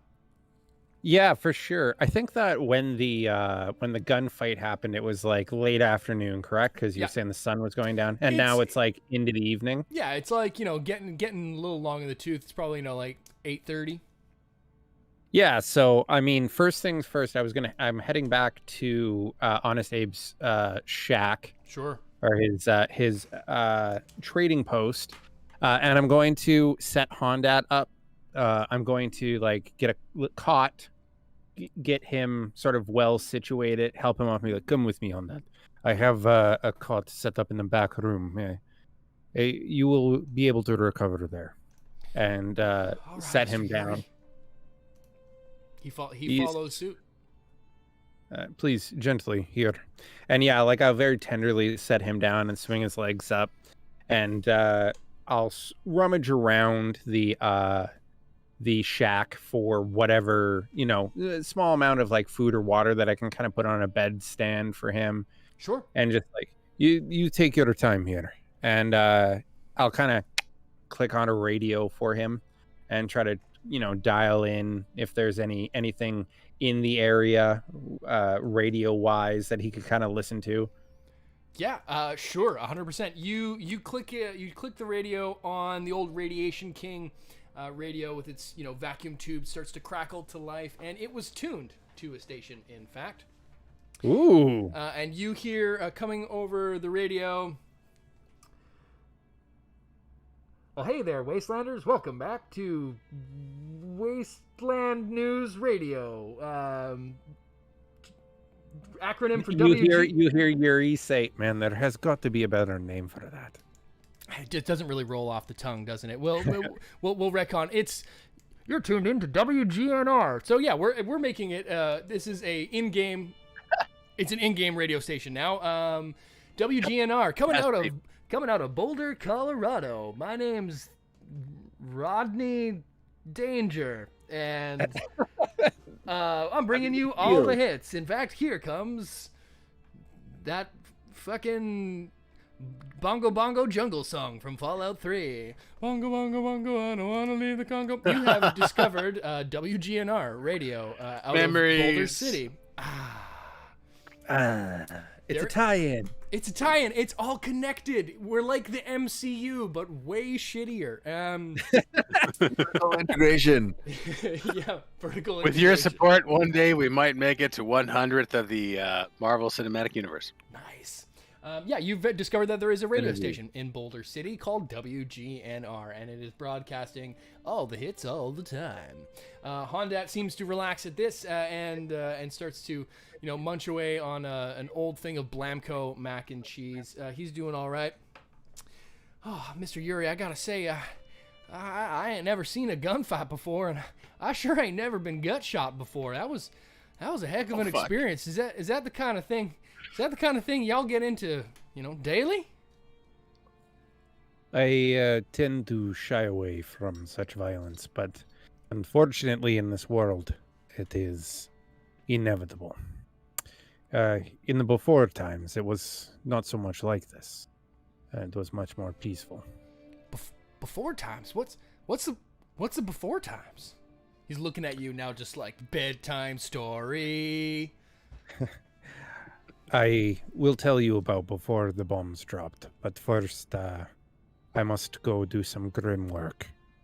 Rest here, and I will return to check on you. Oh, all right, whatever you say. He was walking off now. You can, as you walk off into the night, you can sort of hear him mumbling to himself, "Wow, before times, that's crazy." He's like turning up the radio now and singing along to "Bongo Bongo Bongo, I don't want to leave the Congo." Where are you headed?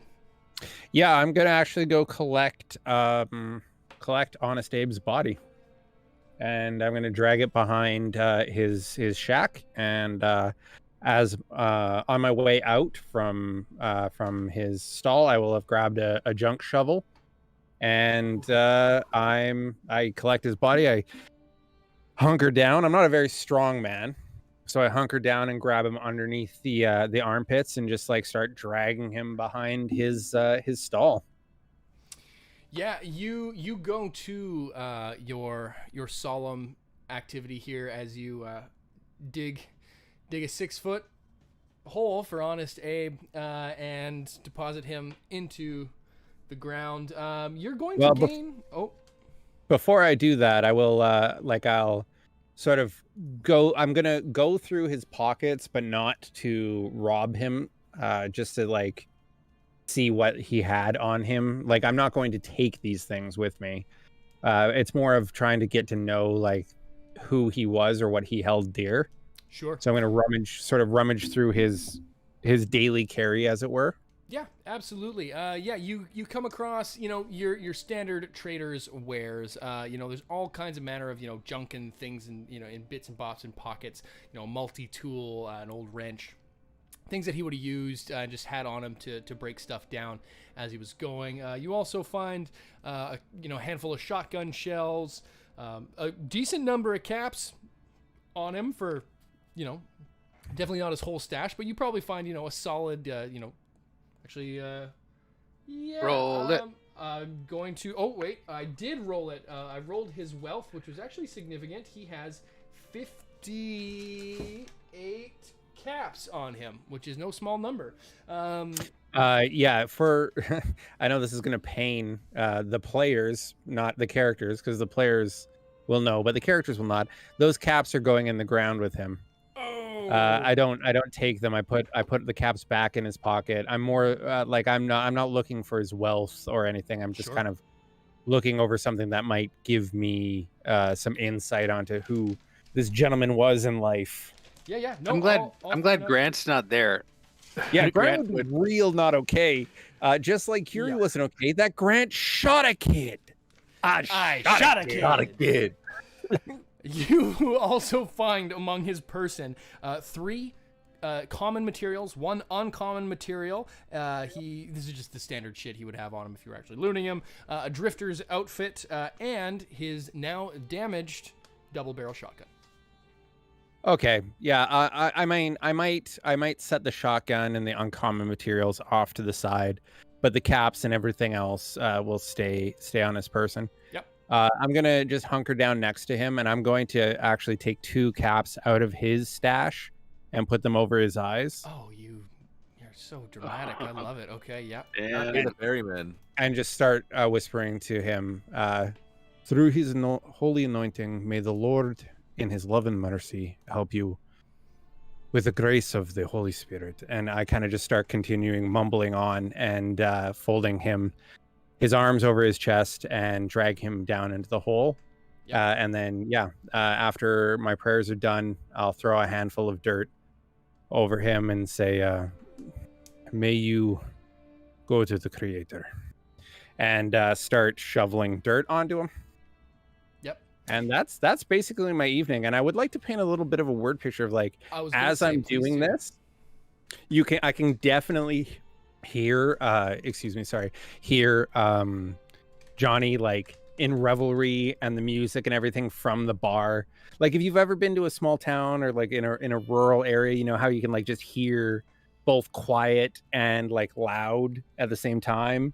If you're like out having a smoke or something and like a decent stretch away from a place where like rowdy people are.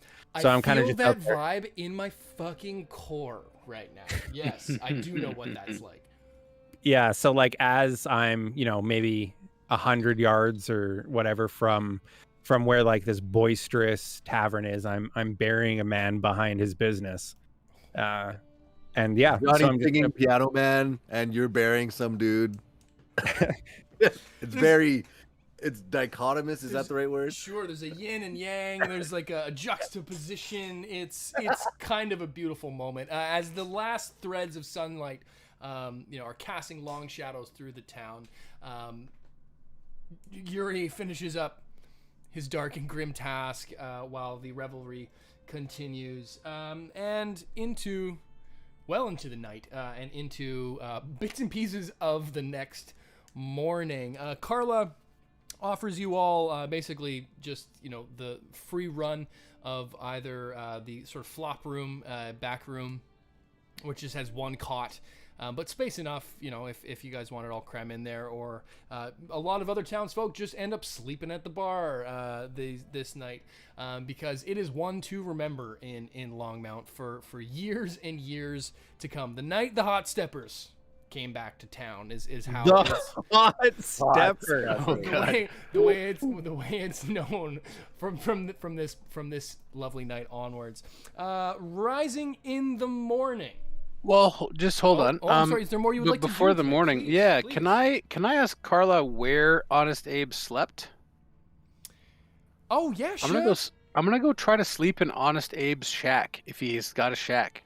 He does have a shack. He had the shack itself where the stall itself where he sleeps. But we'll say just directly behind it was Honest Abe's actual squat, as they're Okay. called. Yep, I'm gonna to just go that help way. myself to go sleep in Honest Abe's place. Sure. You can. I'll rummage through his stuff while I set up, but I'm gonna try to sleep there. It's a little weird, but it's what Rifleman's gonna do. I mean, he's kind of a weird guy, and I'm okay with it. So this is if you want to do a scavenging scene, Scavenging we haven't done this in a while. We'll say I'm using for this scavenging because there's a bit of a mix-up with the GM's toolkit and the core rulebook. Not all of the possible scavenging mechanics are in the core rulebook itself. Which if you want a copy of this, go to the Modifius website, or you can click one of the Amazon affiliate links down below. There isn't scavenging rules in there, but the GM's toolkit does have them, which is something that we'll have shortly. But in the meantime, lovely user on Discord, Rainy Day Ninja, has made a couple of handy tables, which or automated spreadsheets, which can generate some awesome loot. So we'll say that this is a small residential area. It's going to be a difficulty 2 scavenging test, which will require you to roll. I believe it's going to be a perception plus survival check. All right, so perception is 8, survival 2, so that's a target 10. I'm not going to spend any points because I blew all my luck points. I don't want to give you any more action points. Well, you can. So you still have an action point if you want to get an extra d20, and luck points are used after the fact to re-roll die. Can I get Duke to do some assisting, which would give me an additional dice? Sure, let's do that. Yeah, you can do get Duke to do some sniffing around, some sniffing and snurfing around, giving you 3 d20s to do this roll on. Perfect. So a 4, and a 10, which perception plus survival is 10. So if I'm not mistaken, that's 3 successes. That is 3 successes. So you've generated an action point on that one, bringing your current pool to deuces. Yeah, you succeed. Giving you a couple of rolls on junk tables, loot tables, which I have here. You're going to get minimum 1 roll on the clothing table, 1 on the food table, 1 on the beverage table, and then 1 on the junk table. Now, you can also spend action points to gain additional rolls. So if you want to spend one of your 2 action points, you can increase the rolls you get. You could, for instance, this room has a 0 to 1 on the ranged weapon table. So if you spent an action point, you could do a roll for a ranged weapon. It would bring the number of potential ranged weapons in this place from 0 to 1. It's a bit of a convoluted system. We can talk a little bit more about it offline, but basically, if you spend action points, you can get some shit. Yeah. Let's do that. Let's spend 2 action points and do some little investigation here. Sure. Absolutely. I'm curious to see what he's got in his little stash here. Let's do that. We're going to do 1 roll on the clothing table, which I have out here. So give me 2 d20s rolled, and whatever you roll is what piece of clothing you'll find. 4 and 10. So that's a 14, meaning that you found a set of road leathers.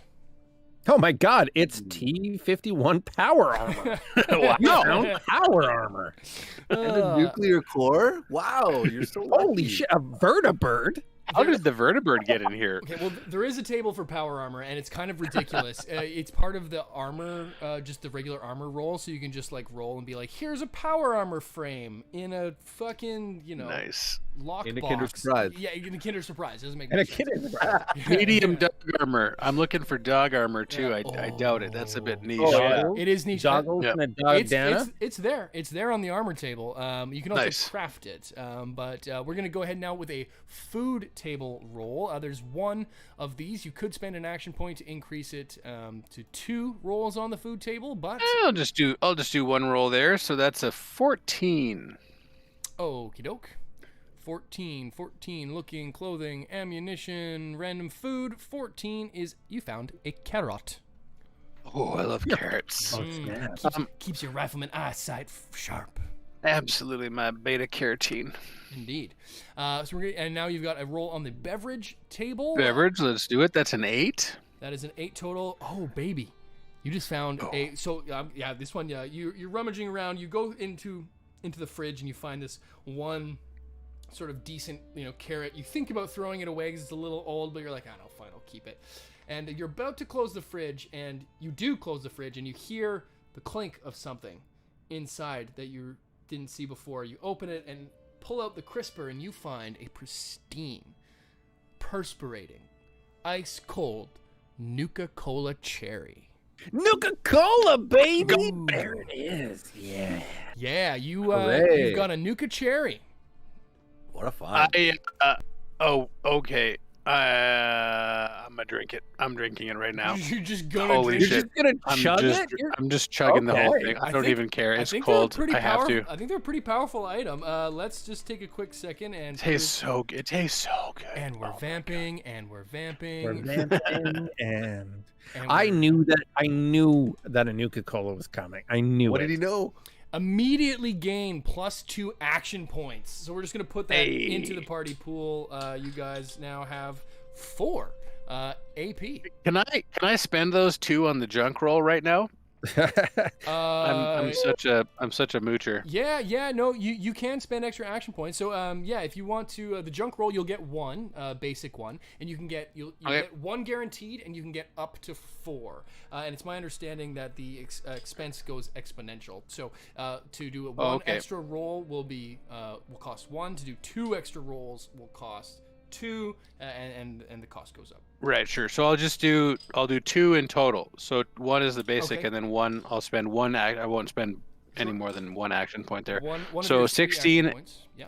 16 and 11, 27, please. Okay.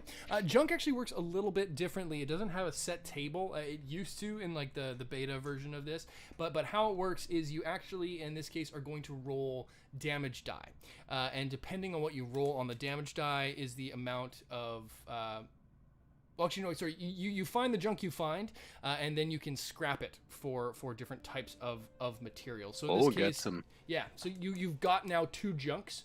Which you can then 2 junks. which you can then scrap and potentially get some uncommon materials, common materials, that sort of thing. So add 2 units of junk to your inventory. Plus 2 junks. Plus 2 junks. I'm just like I'm buzzing on my Nuka-Cola cherry, man. I'm just licking my lips and like Duke is all like whoa, like you got a sugar happy rush. and panting and like I let him lick the rim of the bottle just because I guess that's probably not bad for a junkyard dog sort of situation. He's eaten worse. Yeah, definitely. And then Yes. if you wanted to spend more action points, you could do a roll on the ranged weapon table, and then a roll on the chems weapon table, but it would cost you 2 action points. I have to do a ranged. I have to do a ranged roll. Just 1. I would be remiss if you didn't. I don't want to be greedy, but I'll do 1 roll. It's an 11. Okay, one moment while I take a look. I needed those grave digging action points, Liam. Come on. Yeah. Don't worry. He's gonna have 30 action points by the time we're done looting here. Okay. Interesting. So you are going through sort of Abe's, what I'll call his surplus stock stuff that he's not, was either working on at the workbench or getting fixed up, ready to bring to his market stall just across the road, and you find in there not a whole lot. There's bits of a handle from a pipe rifle, the upper receiver of an old busted assault rifle, but you do find a very sort of damaged. It's in like two different pieces, just connected by a bit of wires. But you find a very, very odd looking weapon. You can tell that it is an energy weapon of some sort, but you've never seen this type of thing before. You've seen laser rifles, you've seen plasma rifles, you know what they can do. This is something in that ballpark, but you've never fucking seen this thing before. Wow. Okay. I will. I'll definitely pocket that one. Yeah, it is non-operative. You know enough about basic operations of weapons to give this thing a quick turn on, and you turn it on and it glows red for a minute in its capacitor and then dies down. You have gained a. I like the mystery. You've gained a damaged energy weapon. Okay. You would need to get the equivalent really of something identified or do some repairing work on it to get it running. Totes. Yeah. All right. I will. I guess I'll take this opportunity to sleep. It's a little weird. I guess I'm sleeping in a dead man's bed, but I'll do it. I'm gonna make a little room around my legs for Duke. I'll pat the bed, let Duke get up here, and I'll rub his paw and pat his head. And I mean, in this universe, almost every bed is a dead man's bed. Well, that's true. I mean, yeah, if you want to look at it that way, it's you're not too true. far off. Yeah, we're not in Leon's. This isn't bricks, Yeah. Anyone else have any last activities they want to do for the evening before we move into the morning hours? I'm just say that. Johnny falls asleep on the bar, and not just at the bar, but like on the bar. Okay. Yeah. Sure. Yeah. Yeah. Just that's it. That's really all I had to add. I like it. for flavor. Yep. Yeah, of course. The flavor text. Indeed. Yuri, where do you spend the night? I'm going to spend the night with Hondat to ensure that he is safe throughout the night. But before I do this, I walk across the courtyard and I collect Anolame.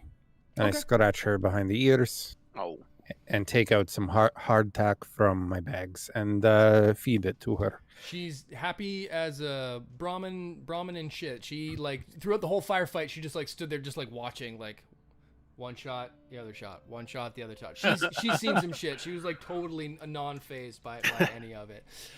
Yeah, I'll get into her and like kind of like scratch her behind the ears and just say like, "Oh, you're such a brave woman. I love you so much," and like give her like nice big scratches and pats, and just bring her over to. You did so good today, sweetheart. And like bring her up and the cowbell dingling as I bring her over to Honest Abe's shack and kind of just tie her up out front. Perfect. Yeah, the night, the hours pass. Hondat recovers.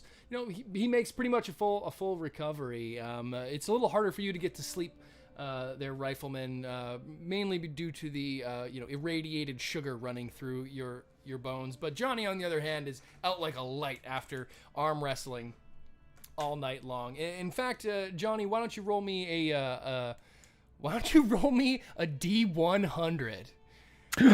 Yes. And let's see how many caps you.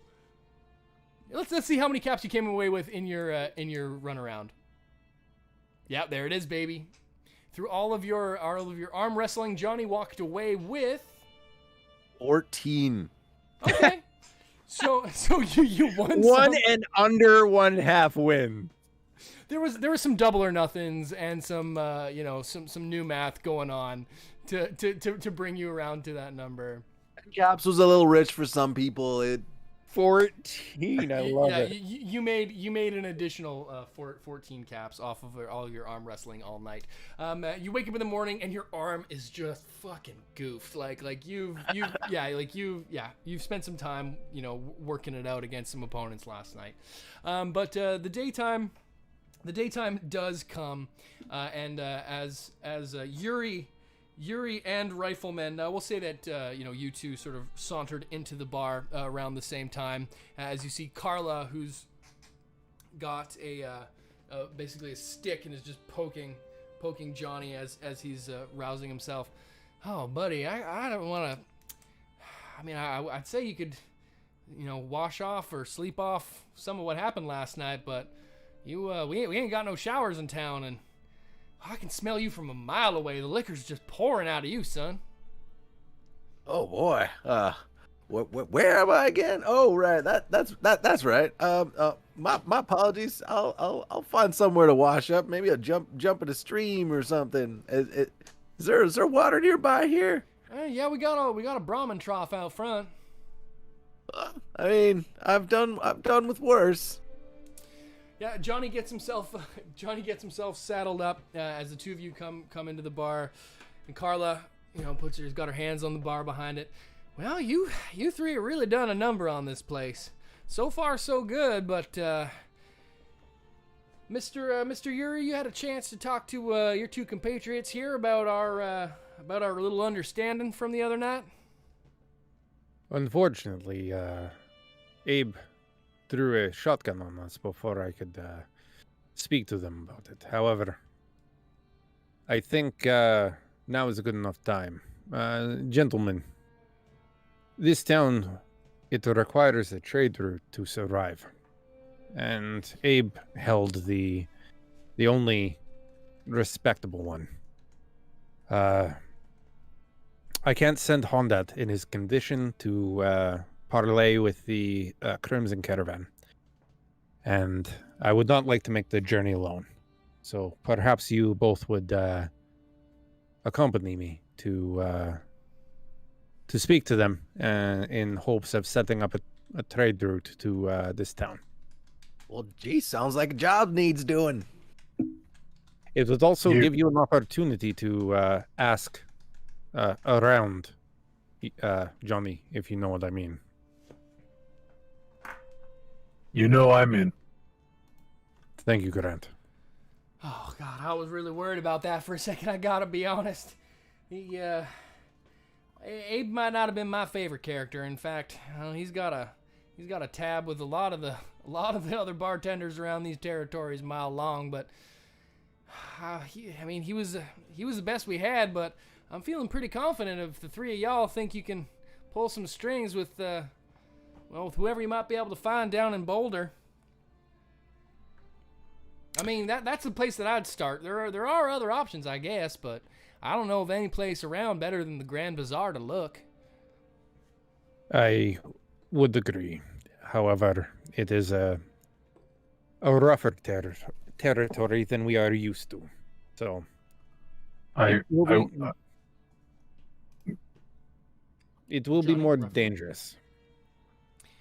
Well, dangerous is one way to look at it. I mean, y'all went to Niwot and came back, and I mean, that ain't no picnic, but, well, I mean, there's all kinds of stuff between here and there, depending on which way you want to go, of course. I mean, through the ruins is, you're likely to find a lot more of what you came from, but there is the longer way around, I guess. Tends to be a little bit safer, but takes a little bit longer. I think that we could figure out the route amongst ourselves. Thank you, Carla. I would suggest that you get Hondat up to speed about how to run a trading post. He will need to learn sooner rather than later. Yeah, we can go about that. He's the best. Well, if Abe was the best we got, Abe was the best. Hondat was the best Abe had. So, well, we'll do what we can. The young kid's come a long way. He wouldn't stop talking about you, Mr. Yuri. I'm sure he is. And I'll kind of lean back in that kind of old man way and kind of crack my back and like stand up tall. I'm a very skinny, I'm a super skinny dude. And my habit kind of hangs off me in a loose way. And I'll say, gentlemen, I am at your disposal, and so is Enola May. Whatever route you decide, we will accompany. I will be able to speak to any Crimson Caravan representative. Dig it. Well, Rifleman. Suppose we can talk about the route. Before we leave here, though, Carla, I know that this isn't much, but I did find this set of road leathers and a carrot that you might have some use for. Put it in a stew or something. My goodness, a carrot! She's like blown away by this. I mean, the best that they got is Tato and like shitty old mute fruit. So she's like looking at this like gold. Wow, you guys are just the gift that keeps on giving. I can add this to my rad possum stew. It might. I don't want to get crazy, but it might actually have some flavor this time. I hope it does. Not to say that it didn't before. You had me right worried there for a minute, Mr. Grant. I thought you were going to say you didn't like my cooking. Absolutely. On the contrary, I wouldn't mind a little cup of that on the way out here. Then I tossed her a cap. I have one cap. Ooh, nice. Yeah, absolutely. You're able to get a unit of her possum stew that I believe that she so kindly doled out to you.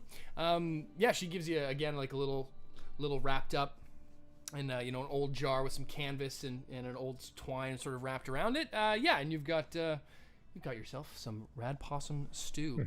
As you collect your bits and bobs and sort of go about the process of getting ready to hit the road, just for we're getting close to our ending time, so we can get things wrapping a little bit, and looking towards the horizon. The three of you, we can retcon if there's anything else coming into next session that you'd like to do remaining in town. But as the three of you pack up, Enola the Brahmin and Duke, Duke, start leading the way out of town. You can tell that they're sort of getting excitable when they see you three loading up. They know that it's time to go and time to hit the road.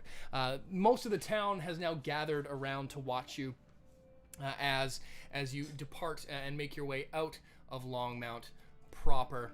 As you start to make your way down the highway, back the way once you came, headed back towards the general vicinity of Niwat and Mr. Microwave, the townsfolk give you sort of a roaring applause as you leave, and old men are coming shaking your hand, and young girls are swooning at you. I mean, it's not that stereotypical Old West, but there's a couple looking at you, Johnny, and a couple people giving whispers about Yuri, and as you make your way off into the hot morning sun, the townsfolk go about their business, but one person in particular who you cannot quite see.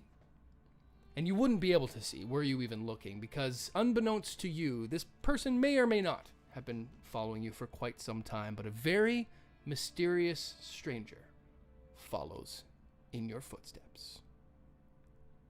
As you make your way to Boulder, which we will follow up on episode 3, which we will come back to in 2 weeks' time. The bend in the road known as Longmount is saved for now. You have restored the reactor and power to the town, giving yourselves a whole whack of experience as you go. You are on the cusp of level 3. You will be approaching on it sooner than later, but that's gonna do it for this episode. Thank you so much to everybody for watching, and thanks to everyone for playing. Honest Abe, that was a combat that I didn't expect going quite that sideways. There was a lot of left shot legs. That's all I'm saying. All the wrong people got shot. Everybody that was supposed to get shot did not get shot. Yeah, like the bystanders, the dog, like good. Yeah, Bert Honda, took the clip. Honda, dude. Mistakes were made. Mistakes will happen. As Johnny says, mistakes do happen. That's going to be the tagline, I think, of this campaign. And if and when we get any merchandise made up, that's gonna be on there. That would actually be a great T-shirt. Is just like WGNR. Mistakes do happen. Mistakes do happen. It's coming. Look for that in an Etsy shop coming near you. Yes, I know 2 weeks is a long time to wait, Mr. RC Walker, but that's the turnaround time we're able to work with right now. Should we be able to increase this down the line, we're always open to it, but at the moment it's where we're at schedule wise, so we hope that you're able to stick around. In the meantime, though, you can look forward to another Fistful of Neutrons origin story, this time going to be featuring Johnny Bottlecap's humble beginnings, so look for that coming out in 1 week's time. Also on the Wasteland Warfare front, we'll have finally the Institute faction review coming your way, hopefully for next week. I was trying to get it out this week. Things just didn't work out that way with the stream and just personal life things happening as well. But that Institute review is coming, so hang tough. It's on the way, and another battle report coming your way soon. As always, if there's anything you want to say or talk about either Fallout 2 D20 or Wasteland Warfare, you can contact us on the Discord server, Instagram, the new Reddit that we have up now. Reddit is just subreddit WGNR.